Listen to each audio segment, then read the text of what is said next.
is back again, and we're watching Nostalgia Critic Corpse Bride. I did like this movie. I never watched it that much though.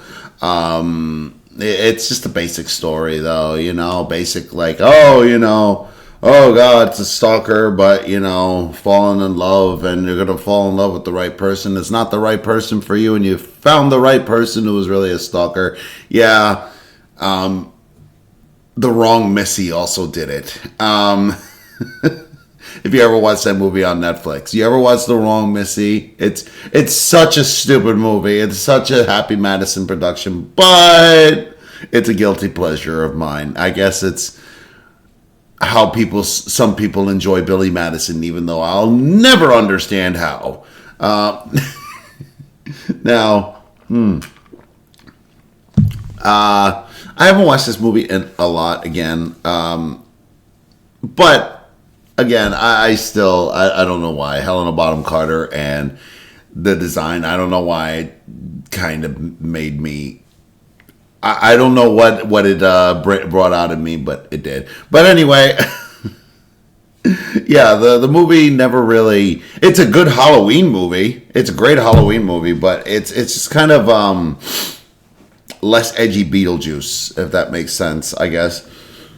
But I know Nostalgia Critic really loves this movie. And again, I haven't really watched it enough. I never really gained my interest. But then some of these movies actually seem a lot more interesting after, Nostalgia Critic's view. Some of them seem worse.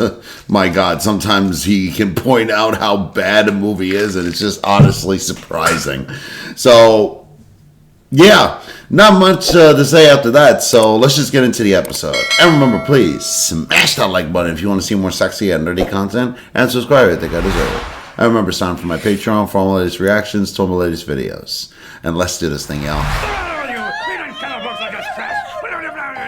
Wait a minute. Is this Creep Show? And say, I'm wearing a Spider-Man hat. What? This is Creep Show. But he's supposed to be a skeleton, right? Oh. That's pretty fucking awesome. All right.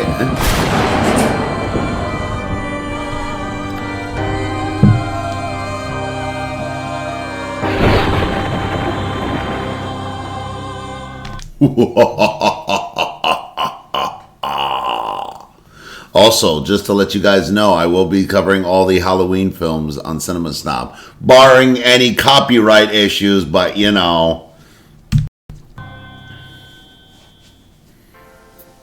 55 going once, 55 going twice. So, for 55. Thank you, Leo. Aw, thank you, Sonny. Up next, ladies and gentlemen, we have Elio. Yeah, that was a good movie. His film bombed something fierce, ladies and gentlemen, but I assure you, nostalgia will grow, and he will be a future moneymaker. Mm-hmm. Yeah, people are gonna definitely want to see me again. And you can own the merchandising rights. What studio is he from again? Oh, kid, do the mouth thing. Oh, Pixar, yeah. Disney. Yeah. All right, do I hear 20, 20, 20, 20, 20, do I hear 25, 25, 25, That's creepy. What the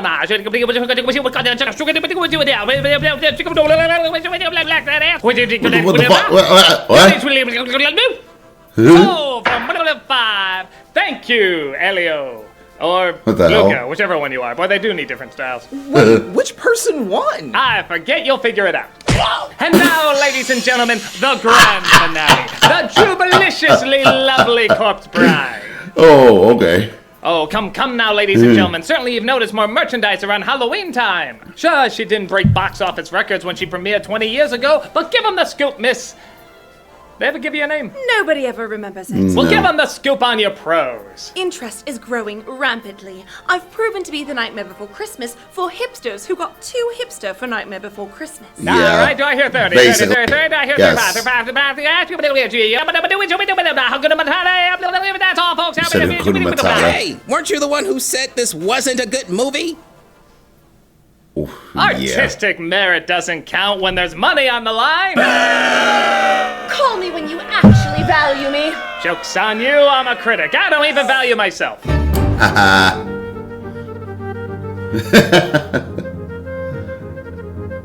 Something we talk a lot about here is films that didn't make a big splash at first, but eventually get a following. Corpse Bride didn't bomb at the box office, but in 2005, the reception was okay. Yeah. It was just no Nightmare Before Christmas. Over the years, though, it hasn't made a huge comeback yet, but I feel like we're in the middle of seeing it start to grow. It's obvious it won't dethrone Tim Burton's Halloween cash cow, but more and more people are looking back fondly on it. Years ago, I even said it was one of my top 11 Halloween guilty pleasures. Yeah. However, that is the wording I used, guilty pleasure. I've always been on the fence whether or not this was objectively a good film. I know, it's weird. Moving towards it didn't quite work, but there's a lot of things in it that are memorable and almost make it work. Almost. I think it's a film people like remembering and having fond memories of, even if they know there's things about it that come up a little short. God, I think that's Emily Blunt playing the girlfriend he's supposed to marry. This Nostalgia-Ween, I think it makes sense to look it over and see if it's worthy of the possible second wind it's getting. So let's talk about this film before something like Frankenweenie tries to make a comeback. You sure that's come not? on, no, I didn't mean... Oh, what's the matter? You're never getting a following. Let's take a look at Corpse Bride. It's a Burton actor direct movies names on top of this time. That's the film. It's in Victorian Britain, but from the looks of it, you'd swear Mary and Max time traveled. Oof. Yeah, one of the fun contrasts of the film is in the Victorian era, the dead are actually more alive than the living. As the underworld is more bright and colorful, and the world above is very drab and colorless. I like the idea that's only after you're dead in this time period that people feel like they can have fun and be their real selves. And, I mean, it is England. Oh. We'll be there, we'll be seen, having tea with the Queen. We'll forget everything that we've ever been. The songs are once again by Danny Elfman. And I'll just say it, these songs unfairly get shit upon. Really? I think everyone does compare him to Nightmare Before Christmas, and while there certainly are similarities, this one goes for more of a Gilbert and Sullivan style, which is quite different. I even think the lyrics are stepped up. I mean, I enjoy the creativity of Nightmares, but sometimes they can be a little off. Something here I'm not quite getting, though I try, I keep forgetting. He did just rhyme getting twice, right? But these really go to town making sure every beat has a syllable in it. And it sounds as natural as someone just speaking a regular sentence. To the costume balls. In the hallowed halls. Rubbing elbows. Hallowed halls. Highness. Having trumpets with her highness. Even rhymes that sometimes are a little off still end up working out. Like, I always thought this was an odd one. That our daughter with the face of an altar in disgrace. But really look at her, that is kind of a fair assessment. I would argue there's two problems that I think gives the impression these songs aren't good. One is, several of them are not sung by singers, which does add up after a while. Don't get me wrong, there are some good vocals here, but the focus is more on making the characters sound funny instead of pretty, which results in a talk-sing style that can get a little tiring. There could be land rich bankrupt aristocracy. What does that wispy little brat have that you don't have, Dumbo? A wedding cake is no mistake. It must be quite sublime. When Rich Harrison is okay, an entire cast of them, there's a problem. I get it. Second, there's only 4 songs, which isn't that many and usually means each one should be a showstopper. Only 2 of them are big numbers where the other 2 are much smaller, which, if there were more songs, that'd be fine. But in Nightmare, if you only had 4 songs and, say, 2 of them were Sally's, it just feel off. But you gotta give credit, too, that most of the songs are important to the film. If you take them out, you're literally missing what's happening in the story. Like the first song sings about how Victor, played by Johnny Depp, is arranged to marry Victoria, played by Emily Watson. Oh, Emily Watson! Beyonce's parents are rich, despite them both having no money. Every single tiny microscopic thing must go according to plan. The animation in this is so good. I originally thought it was CG when I first saw the trailer. Nope. They Stop apparently motion. included a new kind of technology that would allow the facial expressions to be more, well, expressive, giving much more fluidity to their movements. And also, a lot like in The Incredibles, the characters look good in both 2D and 3D, at a time when that just wasn't the case. Usually one looked good in one style and not the other, but despite them looking good as models, you could also see them so easily looking good as drawings. Like, I love the fact that they keep this butler in profile the whole time to emphasize his snobby posture. It makes him purposefully look more flat, even though he's a 3D model. He looks like a penguin. Cool little touches like that. Play beautifully. I do apologize, Miss Everglot. One of the downsides, though, is that our main couple, Victor and Victoria, are pretty boring. And yes, you could argue they're the straight men to bounce the weird stuff off of, but I don't know. Alice, Mary Walbright, and Walter Hobbs, I remember really enjoying seeing their reactions to a bunch of weird shit happen. Victor's reaction is always the same. Confused. We are to be... Married. Yes. Married. Part of that might be his puppet is literally designed to have only one expression, confusion. I may ask, Miss Everglot, where is your chaperone? Honestly, with the exception of the quartz bride herself, most of the models have only one facial reaction the whole time, which isn't bad for the side characters, as their extreme reactions give off a lot of personality, but with the main leads, you need a bit more variety. I mean, candle-lighting humor isn't really going to get big laughs on its own. Can you not count? Do you not wish to be married, Master Van Dort? I do hope they pay Christopher Lee extra, just to have a That take is where he goes, Christopher Lee. marriage. Picking up his wedding vows and literally sets the place on fire. I'm not sure if it's intentional, but I love how only every other step is trying to put the fire out. Like, yeah, I might want her dead. Apparently, I'm a day early for the ceremony. He from your side of the family. Richard E. Grant plays another pretty boring character named Barkis, who's clearly So Richard E. wanted to marry Grant. Victoria to get her wealth as well. Well, he's quite the catch, isn't he? I guess you could snicker a bit at just how much of an archetype he is, but again, I feel like they need some lessons from characters who did this a lot better. Yeah. She must think I'm such a fool. Victor's a shame he can't get his vows right, so he practices in the woods. With this hand, I will cup your... I don't know about confused. I'm more like sad. This time period, just thinking that sentence could get you arrested. What? Oh, goodness, no. With this hand, I will cup your... What? Oh, goodness, no.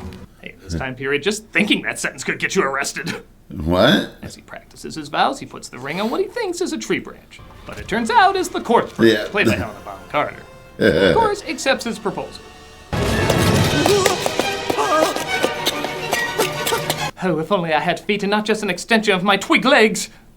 I'll say too, this movie actually does have some legit creepy moments. Oh my God! The bride takes Victor below to the world of the dead through a pretty creative transition. Depp has this reoccurring dream saying, "No, not on our pirate sequel!" Named Bone Jangles, played by Danny Elfman. Weirdly typecast as Tim Burton's stop-motion skills. Sings about the history of the bride. Well, our girl was a beauty known for miles around when a mysterious stranger came into town. Elfman said his voice would go hoarse after every recording session, trying to replicate a Cab Calloway type sound. Come to think of it, how did the dead discover jazz before the living did? Yeah, again, there's fewer rules in the afterlife, so maybe they're having so much fun, they stumbled across it faster. Time works different. Eyes, she was dead as dust. Her jewels were missing and her heart was bust. The bride was robbed and murdered by her fiancé, so she waited for another suitor to sweep her off her decomposing feet. And Victor accidentally became that suitor. Meanwhile, in the land of the living, Barkis tries to move in on Victoria after the news is announced that Victor is gone. And I do mean literally announced. Victor Van Dort, seen this night on the bridge in the arms of a mystery woman. And now the weather. Scattered Enough! That guy gets more laughs out of me than he should. Simple. I only pay $10 a month for my internet connection. Fast, unlimited, anywhere. Have you heard about Ryoko Pro? Victoria's parents, of course, love the idea of her trading up for Barkis, as they make the assumption he's also loaded with cash. He doesn't even know any women. Or so you thought. It pains me to be the bearer of such bad news. Maybe someone with a naturally funny sounding voice would make the bland dialogue work, like Patrick Warburton. Or so you thought. It pains me to be the bearer of such. News. I'm just workshopping. No. He tries to run away from the bride, but she Pepe Le Pews to believe he's not interested in her. Oh, I almost forgot. I have something for you. Oh, doggy. A toy Tim Burton dog. How thoughtful. Yay. My dog Scraps. Well, he's touched she reunited him with the bones of his dead dog. Boy, that's not the attitude a sentence like that usually conjures. He escaped by telling her he should meet her folks in the land of the living. So they visit Elder Gutnick, played by Michael Goff, who was kind enough to actually let himself be filmed. That's how he naturally loves it. I felt wrong saying it. Oh, come on. He naturally look. You're right to hate me for mocking Alfred. It felt wrong saying it. Yeah, you can't. But at the same time, come on, look at him. Look at him. It's Michael. As soon as he said Michael Goff, I'm like, oh, jeez, Alfred. He casts a spell to send them back and says if they want to return, they just have to say hopscotch. Yeah, I think they could have thought of a more clever word too. Maybe.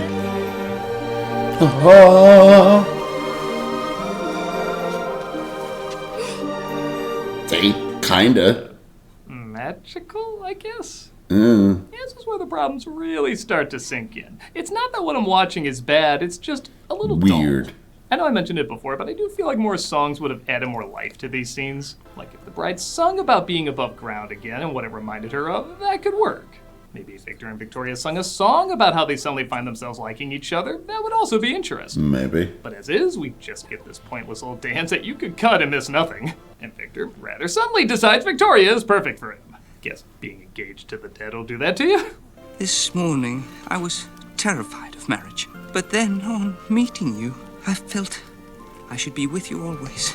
I've decided your cold, colorless Victorian body is the one I want. And they're that long, he just says those few lines to Victoria and then they're whisked back to the underworld. Uh-oh. Disney couples would be like, dude, at least sing a Mencken ballad first. You're married to me. She's the other woman. This just can't work.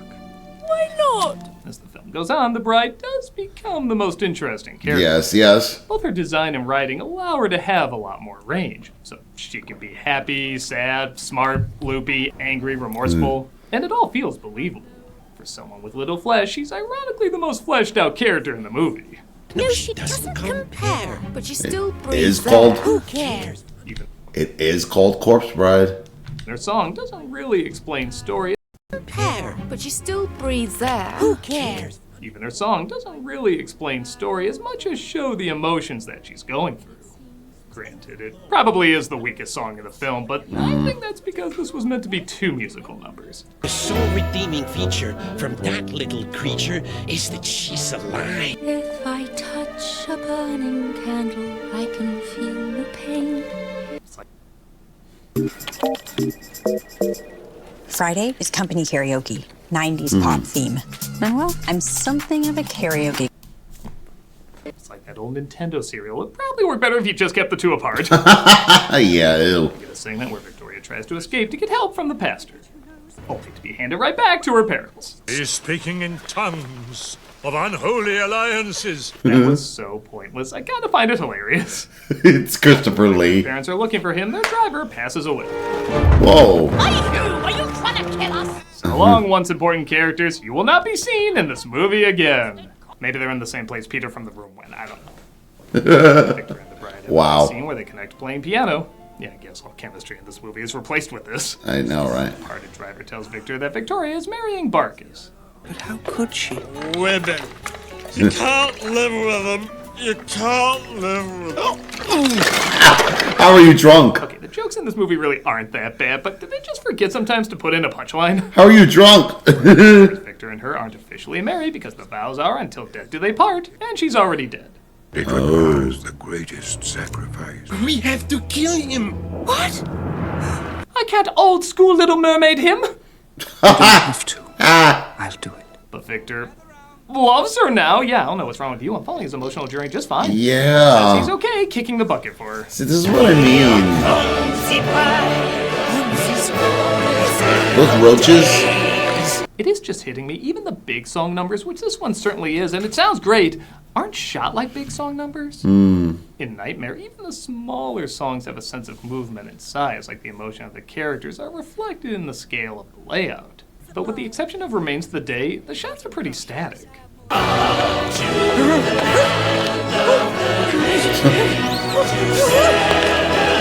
Thankfully, the designs of the world and characters look great, but for such large-sounding numbers, there really needed to be more movement here. We're moving this wedding party upstairs. Victor says they should have their wedding on the surface where Victoria is finishing up hers. Quiet down now, everyone. That's a pretty good joke. Though the Victoria's family isn't wealthy, which is something of a moot point as it's announced. You don't know me, but I used to live in your dead mother. Whoa! Yes, that is supposed to be Steve Buscemi and no one else. This leads to a surprisingly touching reunion as many of the dead reconnect with their family members. Oh, yeah. This was really nice. Grandpa? I know. That was so creepy. It was so... Weirdest Puffs commercial ever.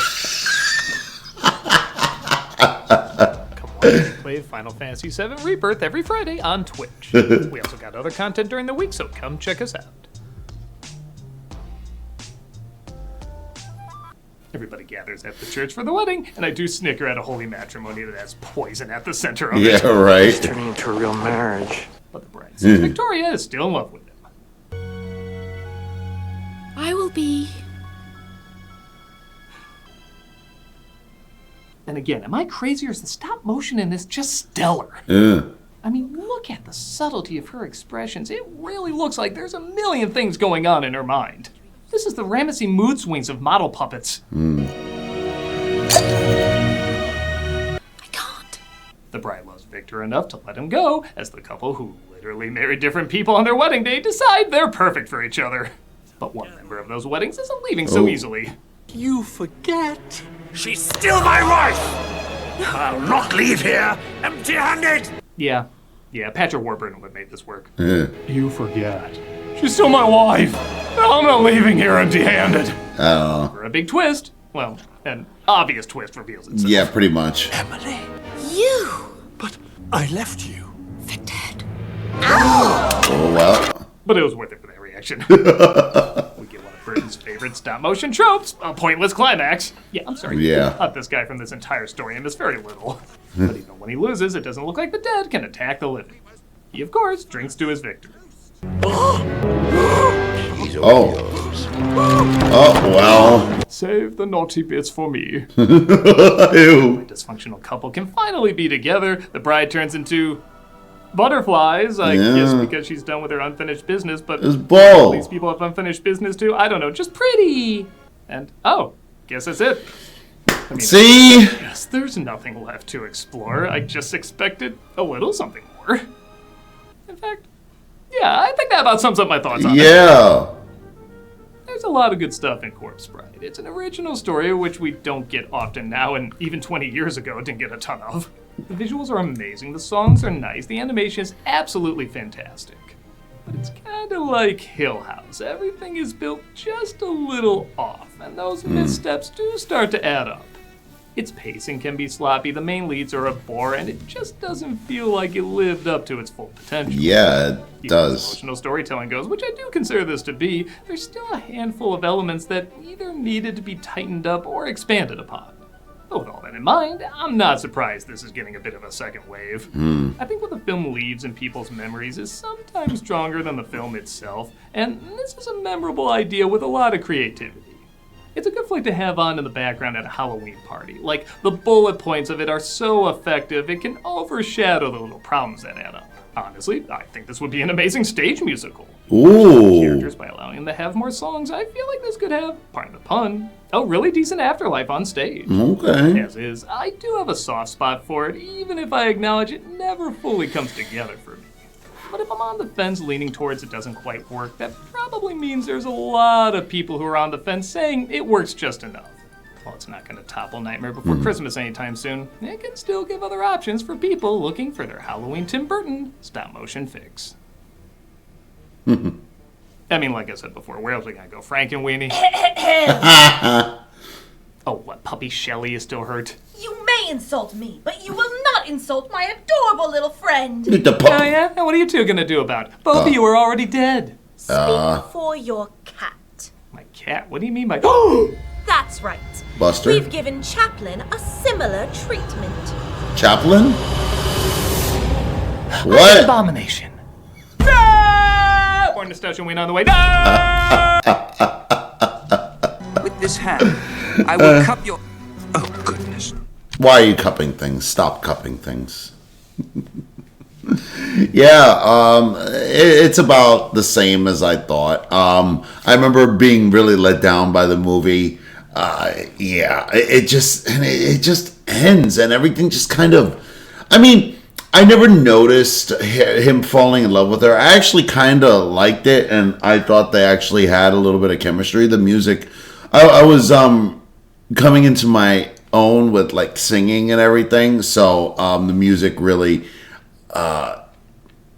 brought them together for me, at least. And I always thought that he should have married the corpse bride, but whatever, she did. But yeah, I know it was random, but they still had more of a connection than Emily Watson, than him and Emily Watson, the dull couple. Like I said, like even Nostalgia Critic said, and it's just never been that memorable of a movie for me. Again, God, I've only watched it once. I barely remembered it watching it for this review. I might have watched it like slightly again.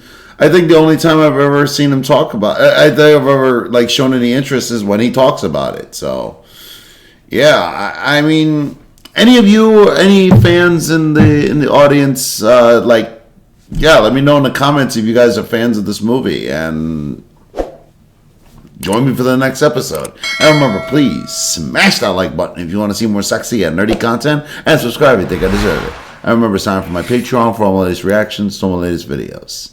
And I'll see you all in the next episode.